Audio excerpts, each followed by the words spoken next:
알면 당신도 법테랑!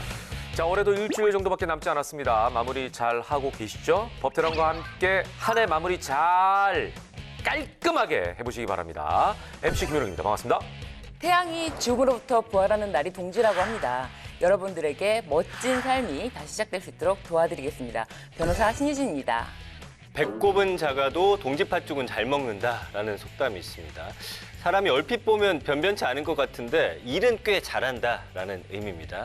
제가 바로 그 배꼽 같은 존재입니다. 전민기입니다.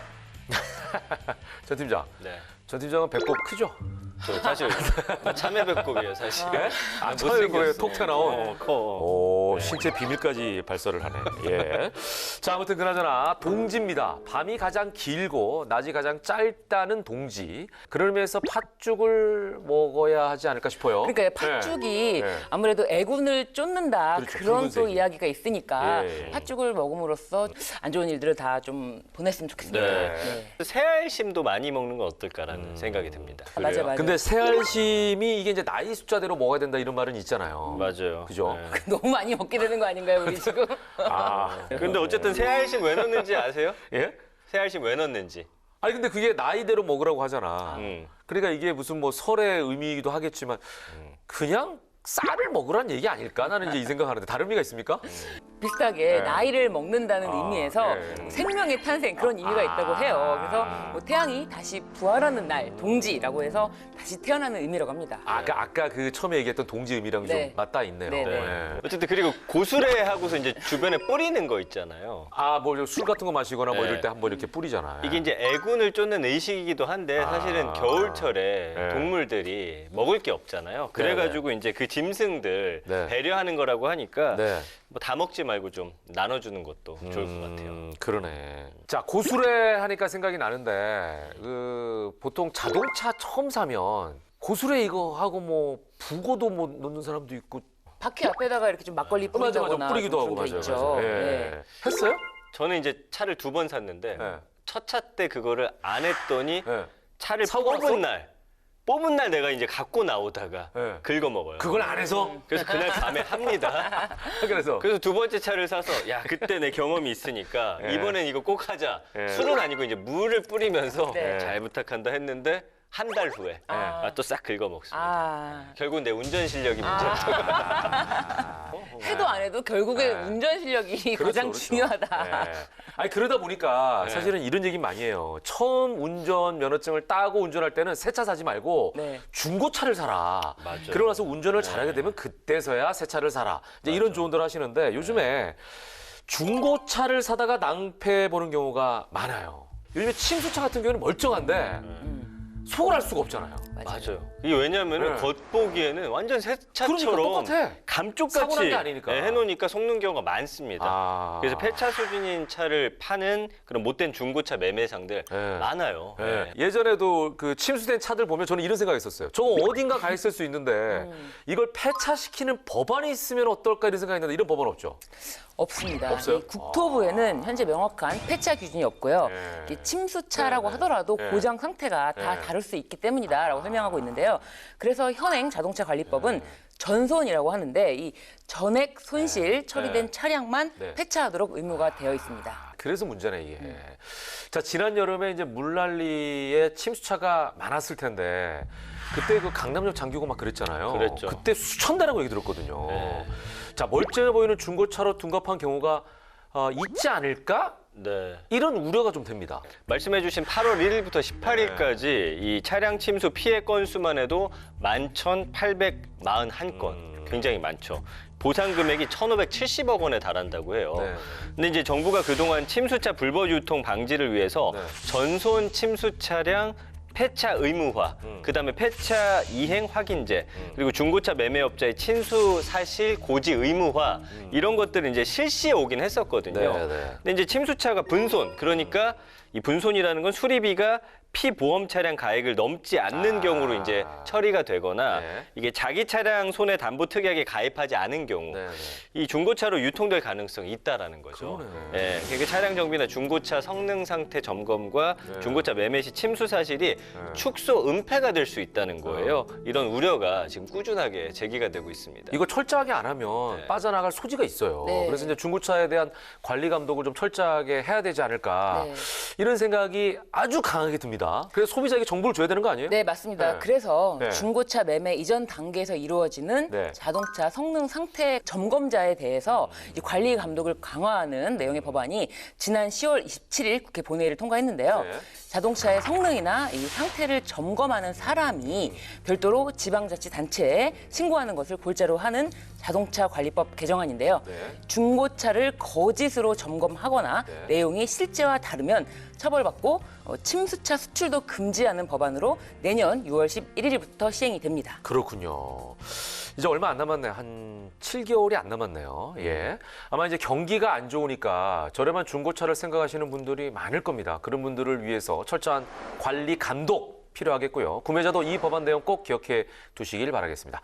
자, 생활 속 낭패 보는 일을 최소화하면서 이렇게 법을 좀 인지하고 있어야 되지 않을까 싶습니다. 그런 의미에서 본격적으로 법안 탐색 나서야겠죠? 오늘 주제는 뭐죠? 자, 오늘 법태랑 주제는 세상이 조금 뒤처진 우리 김현욱 아나운서도 좀 새겨 들어야 될 그런 내용입니다. 그래요? 슬기로운 스마트 생활입니다. 아, 그러네. 제가 스마트폰도 잘 못 다루거든요. 의미가 있는 주제네요. 자, 오늘 주제를 들어보니 똑똑해진 생활을 제대로 누리기 위한 법안이지 않을까 생각이 드는데 과연 어떤 분이 슬기롭게 그 문제를 풀어가고 계실까요? 그분은 바로 요 분입니다.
지능형 홈 네트워크 네네네. 해킹이 되어서 그게 SNS 유포가 된 거예요. 그런 것들을 막기 위한 홈 게이트웨이 네.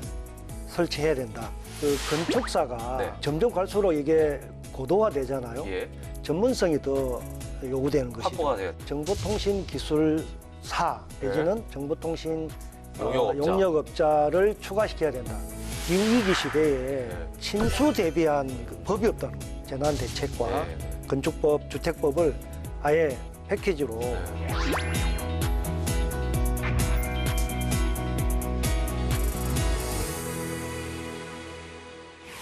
뚝심에 실력까지 갖추셨다는 이분, 160여 년 전 김정호 선생이 우리의 보물이죠. 대동여 지도를 만드셨다면 오늘날 국회 김정호는 좋은 법을 만들기 위해서 노력하고 계시다고 평가하고 싶네요. 자, 김해시 을이 두 번에 걸쳐 선택한 사나이 김정호 의원께서 함께 하셨습니다. 어서 오십시오. 네, 네. 반갑습니다.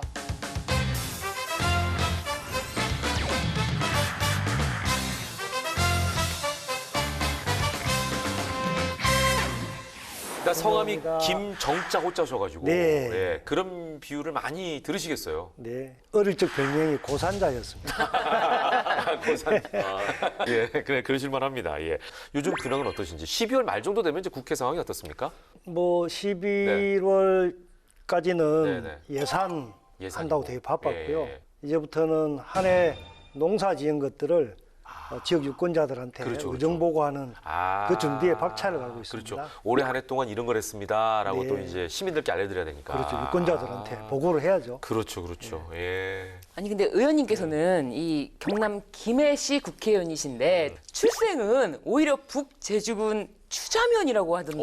그래요? 예. 네. 낚시의 메카, 아, 예, 섬소년이었습니다. 아, 제가 국민학교 2학년까지 네, 그 섬에서 나서 자랐는데 네, 네, 여름이면 네, 네. 매일같이 바닷가 자갈밭에서 네. 새까맣게 탈 정도로 뒹굴었죠. 그 바다 수영도 잘하시겠네요.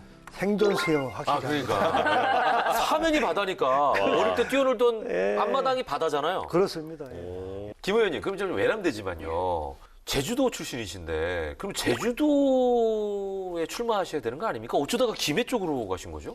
주자도에는 중학교까지밖에 없거든요. 그때만 해도 네. 시골에서 먹고 살기 힘드니까 여촌향도 그런 게 많았고 부산에 살았는데 네, 네. 김해로 간 거는 전적으로 네. 노무현 대통령 아. 때문입니다. 그 노무현 대통령과의 인연 덕분에 이제 그쪽으로 가신 거고. 그렇습니다. 예. 좀 역사를 좀 더 뒤로 더 거슬러 가면 사실은 슬픈 현대사와 함께 굉장히 그 안에서 또 열정적으로 사셨더라고요. 1979년에 부마 항쟁, 1980년에 광주 항쟁 현장에서 목소리를 또 많이 내셨고요. 그러면서 이제 그것 때문에 노무현 대통령과의 인연이 좀 더 깊어질 수 있었다고 그렇죠. 봐야겠죠. 예.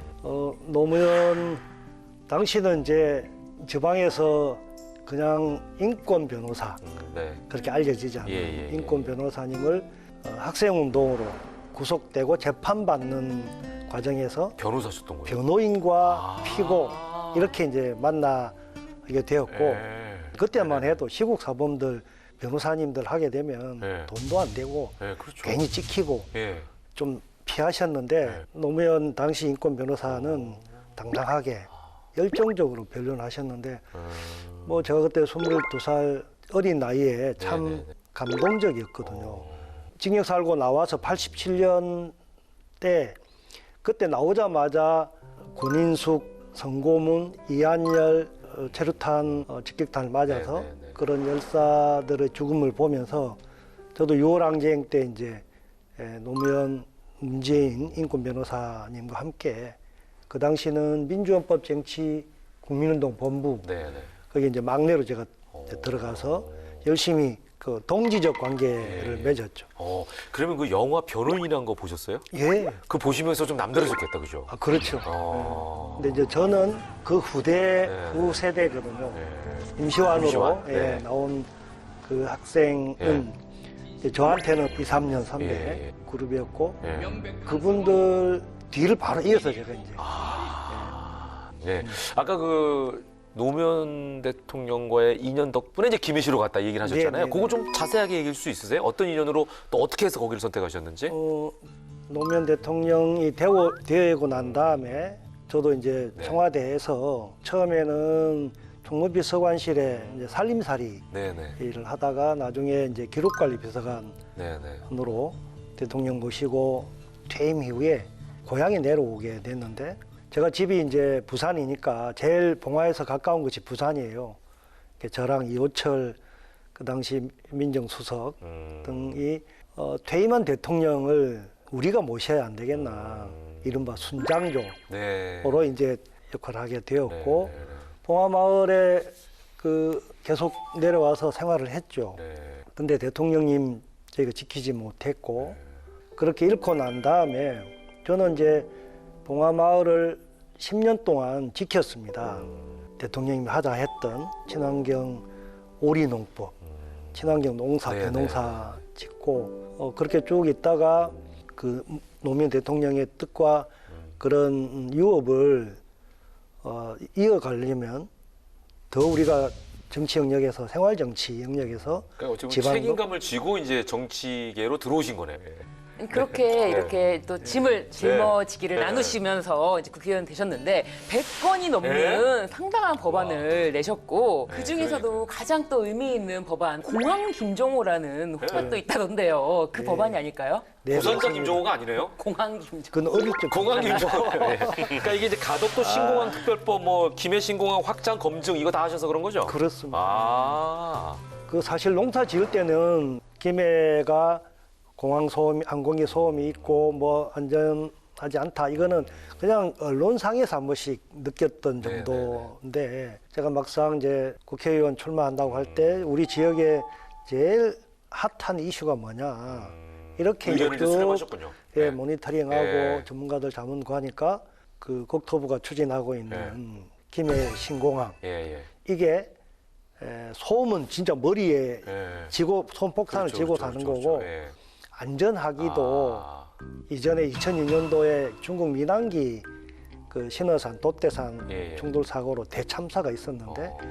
그런 것들이 상존하고 있다. 아, 위험적이다. 그래서 여기다가 만들면 안 된다. 예, 신공항을 만든다고 하는 것은 그런 위험이 더 가중되는 네, 것이기 때문에 절대 안 된다. 이러시더라고요. 특히 이제 김해공항 같은 경우는 네, 네. 북쪽에 산이 있어요. 원래 이게 군사공항이었거든. 비행기는 안전하게 이착륙하기 위해서는 15km 예. 거리를 3도 이하로 이렇게 각도가 3도 정도 딱 예. 아주 완만하게. 활광을 합니다. 예. 그 사이에는 고정 없어야 장애물이 되는구나. 있으면 안 돼. 아, 산이나 예. 아파트나 뭐 이런저런 것들이 그러니까 이제 이런 것들을 다 검증하셔서 검증했죠. 그 김해 신공항은 안 된다. 예. 대신에 가덕도를 가자. 이제 예, 이렇게 예. 주장을 하신 거죠. 그렇죠. 예. 김해 신공항 네, 기본 계획을 수립하는 단계였거든요. 예.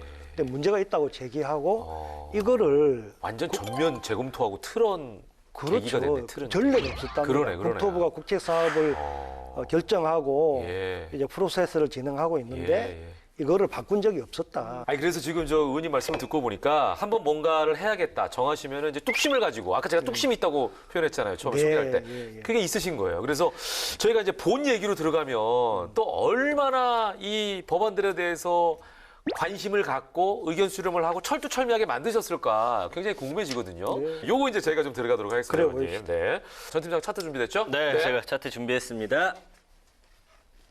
김정호 의원님의 슬기로운 스마트 생활 첫 번째 법안은요. 우리 집 유비쿼터스 좀 구해줘. 지능형 홈 네트워크 전수조사 촉구 결의안입니다. 네. 자, 이 지능형 홈네트워크 관련해서 이제 3법, 3가지 법안을 내신 걸로 알고 있는데 그 중에 하나입니다. 이게 이제 써 있는 것처럼 법안이라기보다는 이제 결의안이라고 하는 게 더 정확하겠네요. 그죠? 네, 세 가지를 맞습니다. 묶어서 예, 3법이라고 예, 하긴 예, 하지만 자, 먼저 그 취지부터 좀 설명해 주시죠. 이게 지능형 홈 네트워크 네, 네, 네. 해킹이 지금 현안이거든요. 이슈거든요. 네, 네, 네. 그런 것들을 막기 위한 필수 장비들이 설치를 해야 돼요. 네. 근데 이게 잘 안 돼 있어요. 아. 전국 아파트에 그래서 이것에 대해서 우선 실태 조사를 해야 된다. 그러자면 샘플 조사만 했더니 완전 엉터리예요. 그럼 전수조사를 전수 조사를 해보자. 이게 한 10년 동안 이 제도가 운영이 제대로 안 됐거든. 그래서 말로 촉구해봐야 안 들어서 네, 네, 네. 아예 그런 이 결의안을 채택해서 뭐 국토부나 산자부나 과기정통부를 네, 네.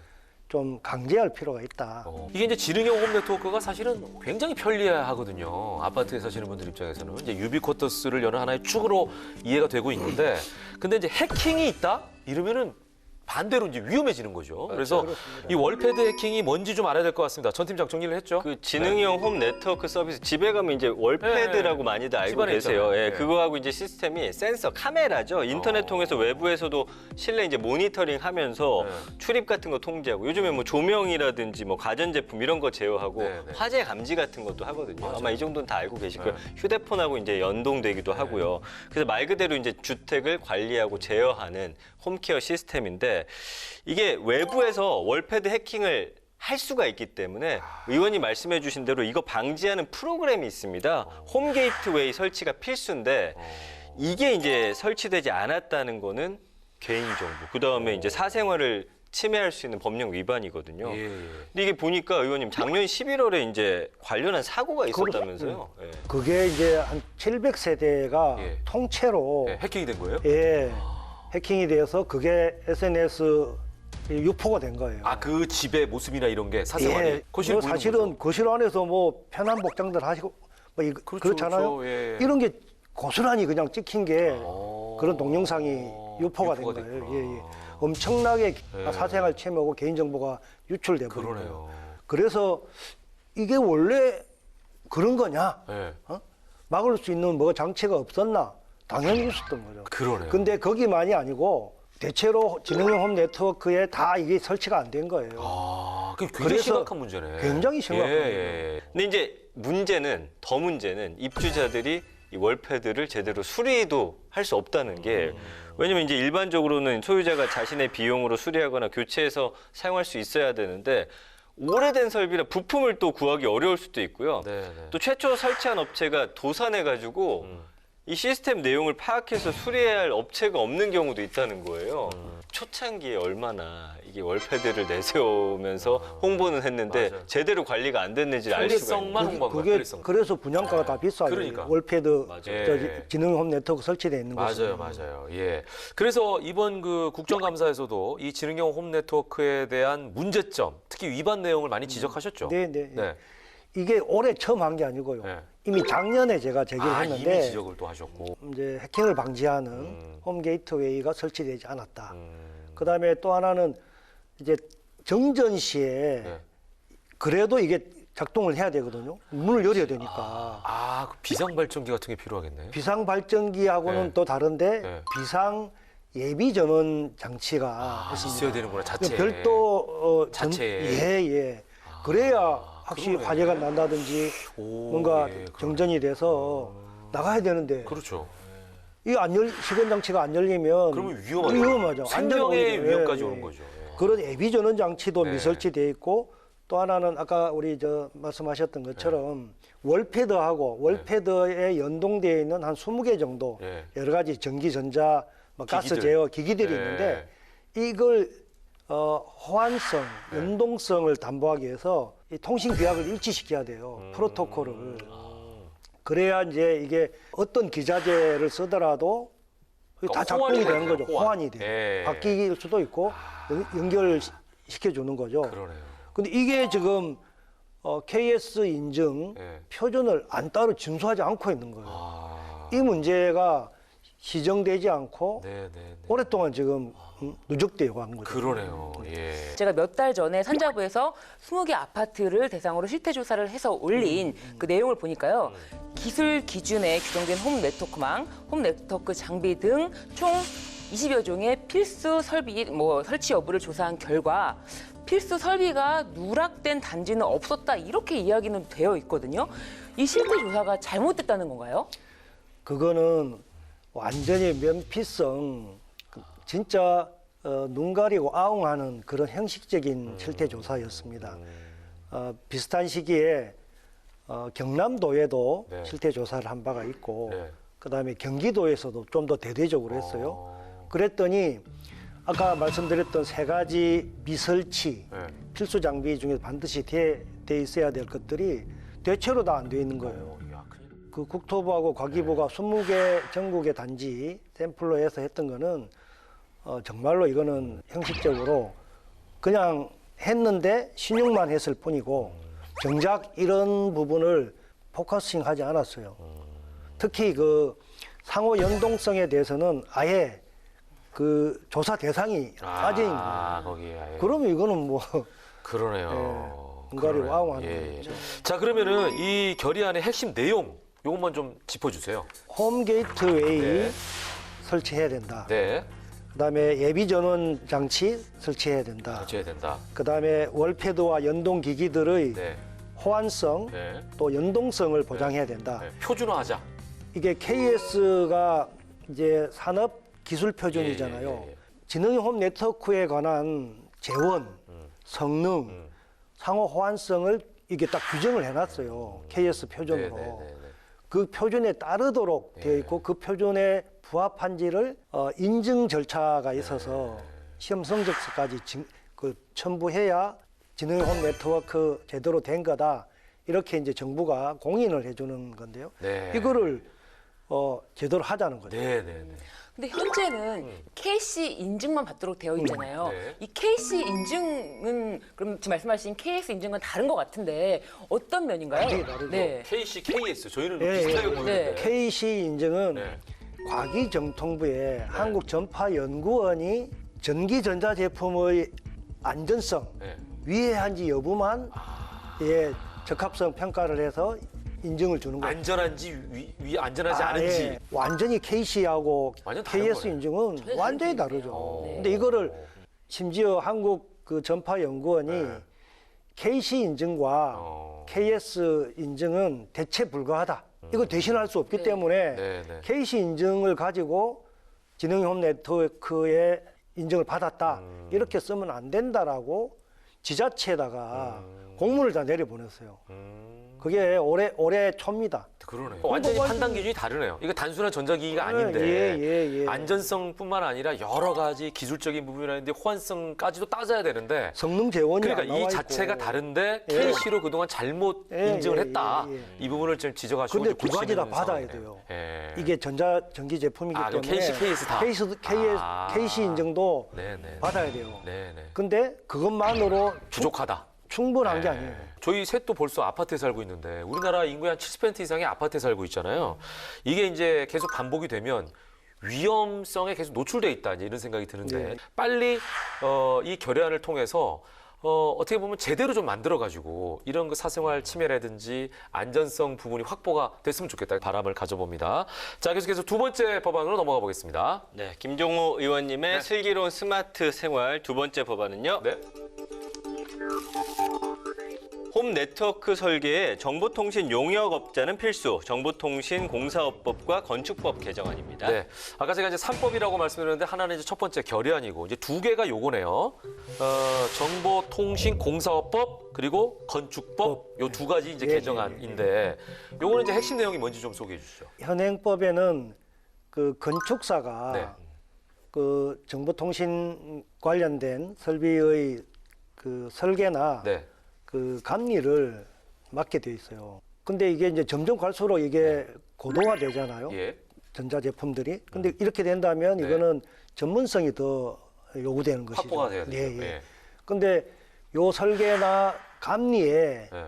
그 정보통신사, 통신기술사가 있어요. 예, 예. 이분들이 배제되어 있어요. 아, 그럼 현재는 건축사만 하고 있는 거예요? 예, 건축사가 다 설계하고 감리하고 정작 이게 아까 말했던 지능형 홈 네트워크 관련된 그 기술 기준을 제대로 준수하고 있는지 뭐 정보통신 그 법이 또 있거든요. 예. 이게 그 제대로 예. 현장에서 지켜지고 있는지 예. 등을 전문가가 안 보면 잘 모르지 않습니까? 그렇죠. 건축업자는 어떻게 보면 외형적인 부분이고 정보통신 용역업자가 사실은 소프트웨어적인 부분인데 어떻게 보면 이게 좀 예. 잘못돼 있네. 두 가지 다 그러니까 봐야 되는데. 그러니까 건축업자가 이제 원도급자라고 보면 그렇죠. 이제 전문가들한테 예. 그러니까 정보통신 기술사한테 설계나 감리를 이제 하도급을 줍니다. 그런데 이게 의무화가 아니기 때문에 안 줘도 되고 대충 막 허술하게 오케이 하고 뭐 허술하게 예, 사인해도 그러니까 되고 아예 이런 뭐 그 뭐 부실 시공을 해도 거네. 예. 이게 그분들은 그냥 사인만 해주면 예. 되고 철저하지가 못하네요. 예 이런 것들이 네. 그냥 계속 되풀이되는 거죠. 그러네요. 예. 예. 네, 그렇다면 이제 이 법안이 개정이 되면은 네. 건축사뿐만 아니라 이 정보통신 용역업자가 정보통신 설비 설계 감리를 이제 수행할 수가 있게 되겠는데요. 네, 네, 그 건축법 개정안과는 어떻게 그럼 연결이 되나요? 그 건축법 개정안은 지금 그 67조에 보면 네. 전문 기술자 협력을 적시는 하고 있거든요. 네, 네. 근데 정작 정보통신 분야는 빠져 있어요. 제가 이제 개정안을 낸 거는 정보통신 기술사 내지는 정보통신 용역업자. 용역업자를 추가시켜야 된다. 이 법에 제 67조에 추가해라. 예, 예. 아, 예. 그래야 이게 의무화가 되는 거죠. 그러네요. 제가 전문 기술자 범위에 들어가야 된다 이거 그렇습니다. 거죠. 예. 예. 네. 그러니까 사실 그렇게만 돼도 네, 네, 네. 건축사가 원도급을 받아서 예. 반드시 하도급을 정보통신 관련된 설비 이 설계나 시공 감리 등에 대해서는 네, 네. 정보통신기술사가 네. 관여해야 되니까. 그렇죠, 그렇죠. 그러니까 뭐 생각해보면 예전에 우리가 아파트에 뭐 스마트 기기 이런 게 들어온다고 해도 지금처럼 막 모든 게 이제 상호 이제 연동되긴 어려워요. 연동이 안 돼 있었기 때문에 맞아요. 건축사가 해도 상관이 없었을 것 예. 같아요. 근데 지금은 아시다시피 굉장히 복잡하고 전문적인 기술들이 들어가서 그런 것 같아요. 근데 의원님, 정보통신 용역업자 저는 사실 좀 생소한데 이 인력은 좀 충분합니까? 그 한 500명 정도 돼요. 우리나라 전체요? 예, 예. 많지는 않네요, 생각보다. 많지는 않은데 네. 그동안 이 업력이 건축사들이 뭐 대체하다 하다 보니, 했기 때문에 네. 그분들이 더 늘어나긴 어려웠어요. 어. 그런데 이 정도면 의무화만 시킨다면 네. 얼마든지 그러니까 뭐 아파트 한 채 하는 게 아니고 단지별로 그렇죠, 하기 그렇죠. 때문에 예. 얼마든지 예. 가능하다고 커버가 합니다. 된다. 예, 예. 예. 그분들 입장에서는 오히려 이렇게 의무화가 되면 네, 네. 훨씬 더 뭐 일감도 늘어날 뿐만 아니라 또 새로운 이제 세대들이 또 이런 쪽으로 지원을 해서 더 늘어날 거다. 네. 그렇게 기대를 합니다. 예, 예. 이 법안들이 통과가 되면 어떤 효과를 기대하고 계십니까? 이거 딱 들어도 그냥 예, 여러 가지 효과가 지금 떠오르는데요. 말 그대로 이제 네. 편리한 유비쿼터스가 구현될 수 있고 네. 우리나라가 스마트 홈 시어스터나 스마트 시티, 네, 네.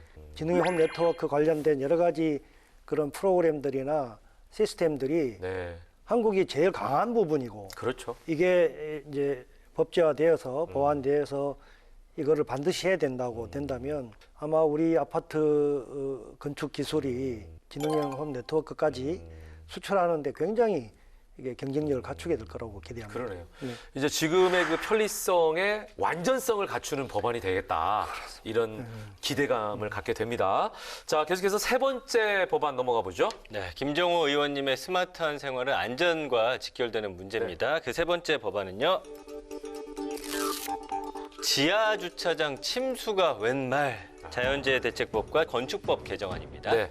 지난 여름에 이제 포항에서 정말 어이없는 일이 벌어졌었죠. 태풍과 폭우로 지하 주차장에 물이 차서 사망 사고가 있었습니다. 아마 그 때문에 법안을 내신 게 아닌가 싶은데 네, 취지부터 네. 설명해 주시죠. 네, 뭐 아까 지능홈 네트워크는 우리 집안에 이제 좀 편리성을 추구한다면 기본적인 우리 뭐 국민들의 생명과 안전을 지키기 위한 너무나 기초적인 건데 이게 안 돼 있더라고요. 이번에 보니까 뭐 포항도 그랬지만 우리 서울에서도 엄청나게 반지하 주택들 잠겨서 맞아요. 정말 안타까운 일이 많이 있었지 않습니까? 예. 근데 이게 앞으로는 더 극심해질 거라고 내다봅니다. 예. 기후위기 시대에 뭐 흰남노는 작은 규모라고 네, 보여지고요. 폭우라든지 그런 해수면 상승으로 인한 해일 피해라든지 해안가 주변에 얼마나 많습니까? 그렇죠. 그런데 다들 지하 주차장을 갖고 있잖아요. 예. 우리 국민들의 생명과 안전을 지키기 위한 침수 대비한 그 법이 없다는 거예요. 아, 그래요? 깜짝 놀랐어요, 저도. 침수 기준이 있기는 있어요. 예, 예. 그 행안부의 고시에 하나 있어요. 지하 주차장 침수 방지 기준이 있긴 있네요. 소방 예. 기준 이렇게만 돼 있어요. 예. 그다음에 국토부도 건축물 설비 기준에 오. 물막이 설비하는 게 있는데 예. 이게 기준이 모호해. 아, 그래요? 예. 그다음에 전국에 한 5군데 지자체 조례가 있던데요. 네. 이게 제각각이고 어. 지침을 통일시키고 기준을 명확하게 할 필요가 있었습니다. 그래서 그렇군요. 침수방지법이라고 예. 생각할 정도로 예. 재난대책과 네, 네. 건축법을 아예 패키지로 예. 침수 대비한 어. 그런 방지법으로 그러니까 입법 특별히 발의됐습니다. 여러 가지 그 건축물에 적용되는 법 중에서 요거는 침수 대비에 그렇습니다. 방점을 네, 찍는 네, 그런 네, 법안이네요. 예. 그 지난 폭우 때 이제 서울에서도 좀 안타까운 희생자들 발생을 했잖아요. 근데 이 서울에 방제지구로 또 지정된 곳이 하나도 없다고 하던데. 네. 그러면 이게 방제지구가 도시에는 적용이 안 되는 거예요, 신변? 네. 현행 관련 규정인 국토계획법 시행령에 따르면 이 방제지구라는 것은 연안 침식 관리 구역으로 지정된 지역과 풍수의 3사태 등의 동일한 재해가 최근 10년 내에 2회 이상 발생하고 또 인명 피해를 입은 곳 동일한 재해 발생 시 상당한 피해가 우려되는 지역인 경우로 지정하도록 되어 있는 거예요. 그렇기 때문에 도시에 지정되기는 좀 어렵습니다. 그러네. 그리고 또 현행법상 이 침수 위험 지역에 지어지는 국가나 지방자치단체 공공기관의 일부 공공 건축물에만 침수 대비 시설 설치를 의무화하고 있거든요. 그렇기 때문에 이렇게 민간 건축물은 사실 침수에는 좀 무방비한 상태입니다. 예. 야, 이 법안이 굉장히 중요한 것 같은데 핵심 내용 좀 알려주시죠.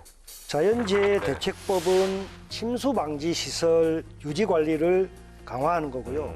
위반할 때는 과태료 부과하자. 그다음에 이제 주택법에 대해서는 침수 방지 이 설비를 반드시 네네. 설치하도록 의무화하는 겁니다.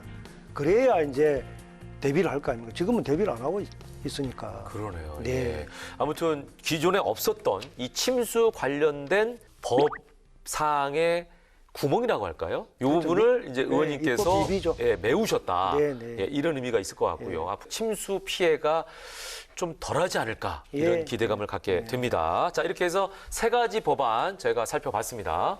우리 생활과 환경이 변화한 만큼 그에 따라서 생긴 입법 공백을 의원님께서 이렇게 꼼꼼하게 채워주시고 계신 것 같아서 그런데 또 보니까 이 여성기업법이나 이 발전소 주변 지역법 여기도 관심 있게 또 통과시키셨더라고요. 이 발전소 주변 뭐 지원법은 네네. 제가 이제 산자위에 에너지 관련된 그런 것들을 다루다 보니까 발전소 주변의 그런 열악한 네, 네, 네. 뭐 지역 주민들 정말 그 발전소 주변에 계신 분들이 제일 농민들이나 어민들이 많고 네. 근데 이제 이게 사각지대예요. 예. 그러기도 하고 뭐 여성 부분도 마찬가지인데 제가 이제 농사를 한 10년 짓고 주로 지역에서만 지방에서만 하다 보니까 네, 네. 의뢰 입장에서 이 좀 뭐가 문제가 생기는 거는 아. 좀 더 눈여겨 보게 되고 예. 그래서 뭐 최대한 메꿔 보려고 저라도 좀 거들어 보려고 예, 했습니다. 예. 마지막으로는 어떤 입법 의정 활동 목표를 갖고 계신지 이 말씀만 좀 듣고 저희가 마무리를 좀 하도록 하겠습니다. 예. 전 지구촌 차원에서 네, 네. 기후 위기, 아, 맞아요. 기후 위기 대응은 이게 선택이 아니고 필수입니다. 특히 화석 연료를 줄여서 재생 에너지로 에너지 대전환을 해야 되는데 네, 네. 그래야 이제 이산화탄소 저감이 되고 그렇죠. 온난화를 낮추어서 예. 지금 뭐 굉장히 빠른 속도로 해수면이 상승하고 극심한 기후 변화. 변화를 겪고 있지 않습니까? 6번째 멸종이 우리 인류일지도 모른다 이런 위기감 있는데요. 이 관련해서 재생에너지 확대하고 기후위기 대응하는 에너지 대전환 이런 쪽에 지금 탄소중립위원회 위원장을 맡고 있습니다. 그러니까 민주당에. 시류를 다 읽고 가시네 지금 보니까 이번에 이제 에너지 쪽으로. 이제 당연하고 예, 그러니까요. 이미 하고 예, 있었는데 그러니까, 예. 그런 위기가 격화돼서 네, 네. 서둘러야 된다는 거 하나 하고 또 하나는 또한 산자위이기 때문에 산업 고용 위기들이 다 지방입니다. 그래서 4차 산업혁명 시기에 디지털 전환 매우 시급한 과제고 지방에 있는 중소기업들의 또한 생존의 문제거든요. 그쪽과 관련된 그런 입법이나 네, 네. 제도적 장치들을 만드는데 역점을 두려고 합니다. 네. 아유, 저 실력도 좋으신데 뚝심까지 갖추고 계시니 마찬가지 앞으로 그 말씀입니다. 좋은 성과가 계속 나지 않을까 이런 생각이 들고요. 저희도 늘 의원님 가시는 길을 응원하도록 하겠습니다. 오늘 귀한 시간 내주셔서 고맙습니다. 네, 건강하십시오. 고맙습니다. 수고하셨습니다.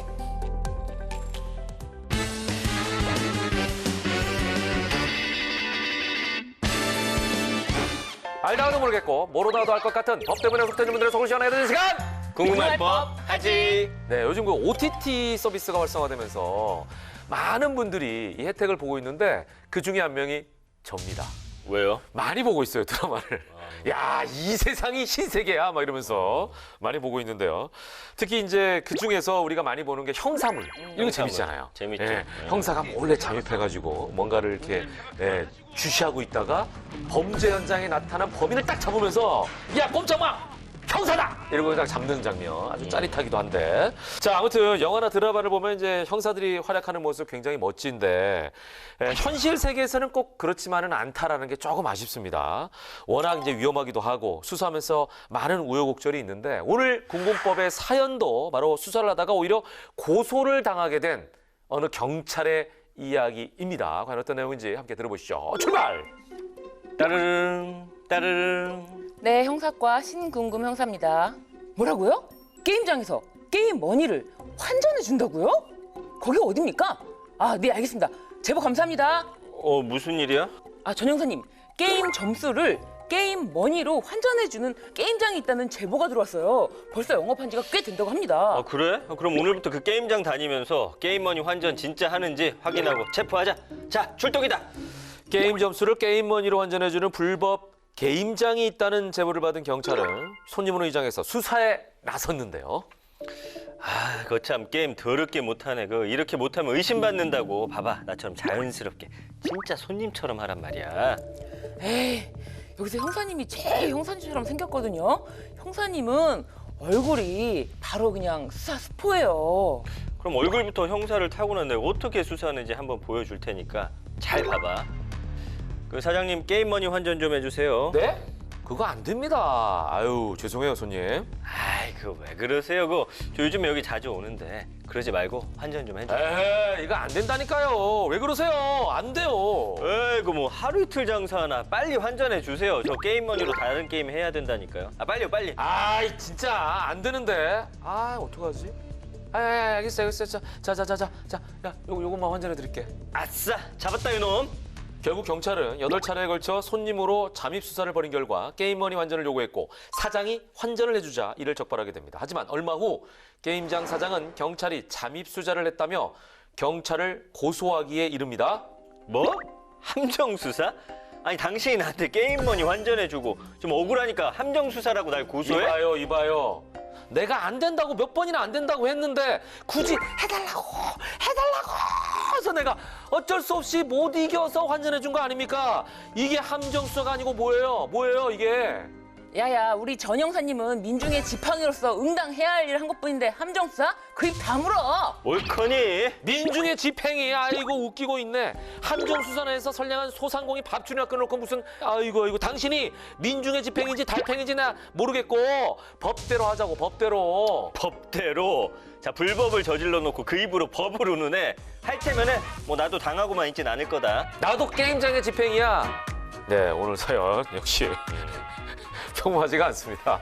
네. 그러네요. 자, 게임장에서 게임머니를 환전한다는 소식을 듣고 잠입 수사를 했어요. 이런 경우 이제 경찰이 많은데 경찰이 근데 오히려 고소를 당했습니다. 경찰 입장에서 좀 황당할 수 있는 상황이죠. 아니, 근데 드라마나 영화 보면은 경찰이 이렇게 함정 수사하는 거 저 굉장히 많이 봤거든요. 나도 많이 봤어요. 그래서 이제 이 함정 수사가 불법이라는 생각은 아예 못 했는데 네. 함정 수사 해야 이런 범인들 잡을 수 있는 거 아니에요? 그렇죠. 자, 그런 의미에서 함정 수사는 정확하게 뭐고 또 함정 수사를 어디까지라고 볼 수 있는 건지 요거는 신변이 좀 설명해 주시죠. 네, 이 함정수사라고 네. 하는 넓게 기회 제공형 함정수사가 있고요. 네. 범위 유발형 함정수사가 있습니다. 오. 그래서 기회 제공형 함정수사는 네. 위법하지가 않습니다. 적법한 수사 기법이에요. 예. 그래서 함정수사를 하는 수사 대상은 예. 주로 피해자가 없는 마약 범죄, 은밀하게 이루어지는 네. 곳에서 도저히 잡을 수가 없기 때문에 경찰이 대기하고 있다가 그렇죠. 그 기회를 포착해서 잡는 것을 함정수사라고 하는데요. 그러니까 마약 범죄는 이제 왜냐면 네. 본인들이 다 숨으려고 하니까 그렇죠. 아무도 신고를 안 하지. 네, 예. 그것이 적법한 함정수사고요. 범위 유발형은 나는 범죄를 저지를 생각, 마약을 네네. 팔 생각이 전혀 없었고 마약을 구해올 생각도 전혀 없었는데 없는데. 그 사람이 계속 종용을 하는 거예요. 아, 야, 나 마약 좀 줘라. 야, 마약 좀 구해줘. 이런 구해줘. 식으로. 계속. 아. 그런 식으로 범죄를 저지를 생각이 전혀 없는 사람에게 계속해서 범죄를 저지르게끔 하는 것이 위법한 함정수사고요. 오늘 우리 네. 사연 내용도 위법한 함정수사를 대상으로 한 것 같아요. 약간 그러네, 이거. 네. 좀 헷갈리네요. 그러면 그러네. 아까 안 준다고 하는 거 계속 달라고 했던 게 아까 그러니까. 말씀해주신 두 번째. 몇 번이나 달라고 했잖아. 그러면 이거 어떻게 되는 거예요? 계속 환전해달라고 한 것도 어떻게 보면 경찰이 계략으로 좀 봐야 되는 걸까요? 그러니까 네. 이게 좀 계략으로까지는 안 보이는데 네. 왜냐면 이제 경찰이 굉장히 그 의무감에 이거 꼭 적발하고 야 말겠다 이런 생각은 하고 있어요. 네. 느낌상. 근데 경찰이 불법을 저질렀다고 보는 이유가 있습니까? 그러니까 이 함정수사 범위가 네. 없는 사람에게 범죄를 저지르게끔 계속하는 것을 교사범이라고 하거든요. 내가 불법 판전을 했다면 당신은 불법 판전을 시킨 교사범이다라고 오히려 이제 신고를 할 수가 있는 경우예요. 그런데 과연 이 게임장 사장이 뭐 애초에 이 네. 범위를 갖고 있는지 네. 없는지 요것이 관건이 되는 거죠. 네. 그러니까 오늘 거는 좀 많이 헷갈리네요. 왜냐면 그러네. 게임장 사장 이야기 들으면 네. 그 말이 맞는 것 같거든요. 실제로도 이제 안 해준다 했는데 안 해준다 했는데 아니 해주세요. 어디로 우겨가지고 좀 줬잖아. 많이 애매한데 오늘. 그러네. 자, 근데 오늘 사연이 실제로 일어난 일이라고 하거든요. 판결은 어떻게 났어요? 네, 1심에서는 이 게임장 사장에 대해서 징역 1년과 집행유예 2년 그리고 1억 5,730만 원의 추징금을 선고했는데요. 네. 그리고 재판부는 게임장 사장이 경찰관의 지속적인 환전 요구에 따라서 게임 머니를 환전하게 된 측면이 있다. 이렇게 인정하면서도 네. 게임장 사장 범행이 이런 범위가 수사기관의 함정수사에 의해서 비로소 유발된 것이라고 보기는 어렵다. 이렇게 또 판단을 했어요. 애매한데. 네. 그러니까 이제 어쨌든 그 전에도 이런 일을 했을 좀 가능성도 있다라고 좀 보는 것 같고 네. 어쨌든 위법한 함정 수사는 지금 아니라고 판단한 거잖아요. 1심에서는 네. 그렇게 판단을 했어요. 그런데 2심에서는 뒤집혀요? 네, 게임장 사장이 이 잠복 근무 중인 경찰의 환전 요구를 거절했는데 지속적인 요구에 어쩔 수 없이 환전해 준 네. 것이 아니냐. 그래서 본래 이렇게 범죄를 저지를 범위를 가지고 있다고 보기가 어렵다. 이렇게 해서 아무래도 수사기관이 이 범위를 유발하게 했다. 그래서 함정 수사에 해당한다라고 해서 공소기각 판결을 선고했습니다. 결국 게임장 사장의 주장대로 경찰이 요구를 해서 위법한 함정 수사이다라고 인정을 한 거네요. 네. 그런데 네. 또 여기서 끝이 아닙니다. 네. 대법원에서 네. 다시 이 사건을 면밀히 살펴본 거예요. 오. 대법원에서 이심 판단을 면밀히 봤더니 네. 과연 이 경찰이 네. 직접 이 게임장에 들어가서 예를 들어서 뭐 회원카드 발급이라든지 뭐 게임 점수 적립이라든지 이런 것까지 적극적으로 요구하면서 네. 사행위를 조장하거나 종용했느냐 네. 봤더니 그거는 아닌 거예요. 단순히 게임 머니만 환전해 달라 이런 일이기 때문에 네, 네. 이렇다면은 이미 이루어진 범행을 적발한 것에 불과하다라고 해서 대법원에서는 오히려 이거는 위법한 함정수상이 아니다라고 파기환송을 했습니다. 와, 진짜 판결이 정말 반전의 반전 드라마네요. 스펙타클하다. 그쵸. 예, 재미있네 이게. 네. 어쨌거나 이거는 실제 판결입니다. 우리가 이제 도움을 좀 받기 위해서 경찰 함정 수사와 관련된 또 다른 사건들이 있는지 좀 예가 있을까요? 네. 네. 주로는 마약 범죄에서 많이 이루어지는 맞아요. 아까 함정수사 그 얘기했어요. 기법이지만 네. 이제 만약에 마약 범죄가 아닌 다른 데로 확대하고자 하는 경찰들이 네. 욕심이 있을 수도 있잖아요. 그렇죠. 예를 들어서 경찰이 뭐 취객을 상대로 한 이른바 부축배기 절도범 이런 거를 잡기 위해서 자기가 그거를 취객처럼. 그러면 괜찮은데 아. 그러면 괜찮은데 네. 그거를 보고 있다가 이제 취객이 있는 데서 네. 피고인이 나타나서 현장에서 부축배기를 하는 네. 그런 현장을 체포하는 사건이 있었어요. 어? 난 그건 괜찮을 것 같은데. 그러니까 괜찮을 것 같은데. 그냥 왜? 지켜본 거지. 그럼 뭐 근데 이런 게 있을 수 있겠네. 취객을 보호하지 않았다? 그렇지. 이제 이렇게 일으켜가지고 뭐 집에 데려다 준다든지 이런 조치를 해야 되는데. 해야 되는데 그 약간 미끼로 쓴것 같아. 범행을 어. 목격하기 위해서 위험한 상황을 방치했다 뭐 이런 건가? 아, 맞습니다. 맞습니다. 이거 애매하다. 네, 맞습니다. 그래서 이 사건을 보고 법원은 노상에 쓰러져 있는 시민을 발견하고도 어떤 조치를 강구하지 않고 오히려 이를 이용해서 범죄 대상으로 노출되도록 방치한 것이 경찰의 직분을 도외시해서 범죄 수사의 한계를 넘어섰다라고 판단한 것이 있습니다. 그러니까 범위가 있는 자에게 범위를 유발시킨 경우가 아니라 하더라도 어쨌거나 이 경찰의 수사 방법의 한계를 판단한 사건이라고 볼 수 있습니다. 야, 이게 의혹이 너무 앞서면 안 되네. 네. 그러니까 이제 함정 수사를 우리가 그동안은 그냥 봤는데 네네네. 이제 오늘 이 시간 이후로는 영화나 드라마 보면서 저게 이제 위법한 함정 수사인지 아닌지까지도 그러네. 좀 우리 가려낼 볼 수 있을 것 같아요. 야, 재밌겠다. 네. 시청자 여러분도 그 형사물 같은 거 보시면 이거는 군군법에서 봤는데 약간 위법한 상황일 것 같기도 한데 이런 거 판단하시면 재밌을 것 같습니다. 더 집중해서 볼 수도 있겠고요. 자, 오늘 준비한 내용은 여기까지입니다. 저희는 다음 시간에도 다양한 법 소식과 지식을 안고 다시 오겠습니다. 알면 당신도 법타랑!